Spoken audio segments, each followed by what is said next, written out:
জঙ্গলে এক হরিণ ছিল ভীষণ দৌড়বাজ আর বুদ্ধিমান। অন্যদিকে বাঘ ছিল খুব অলস, কিন্তু খিদে পেলেই সে হরিণকে ধরার চেষ্টা করত। একদিন বাঘ খুব জোরে গর্জন করে বলল, এই হরিণ, আজ তোকে ধরবি। হরিণ হেসে বলল, আহা বাগদা, এত গর্জন না করে একটু দৌড়ান। গর্জনে কি পেট ভরে? বাঘ রাগে গর্জন করে দৌড়াতে লাগলো, কিন্তু কয়েক সেকেন্ডেই হাঁফিয়ে পড়ল। হরিণ দৌড়াচ্ছে আর পিছন ফিরে ঠাট্টা করছে, বাগদা, একটু জিমে যান। না হয় ডায়েট করুন। বাঘ আরো রেগে পেছনে পেছনে ছুটতে লাগলো, কিন্তু শেষমেশ গাছের গোড়ায় ধপ করে বসে পড়ল।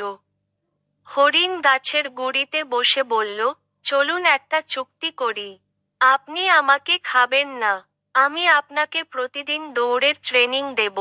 বাঘ লজ্জায় মাথা চুলকে বলল, ট্রেনিং লাগবে না, তুই দৌড়ালে আমিও দৌড়াবো।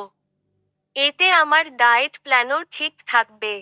তারপর থেকে বাঘ যখনই দৌড়ত, পুরো জঙ্গল হেসে উঠত। হরিণ বলতো, আজ বাগদার জিমের দিন। আর বাঘ হাঁপাতে হাঁপাতে বলতো, এই হরিণ, তুই না থাকলে আমি পর্বত নড়াতে পারতাম। এভাবেই শিকার আর শিকারের হাসির দৌড় চলে গেল দিনভর। জঙ্গল ভরে উঠল হাসি আর মজায়।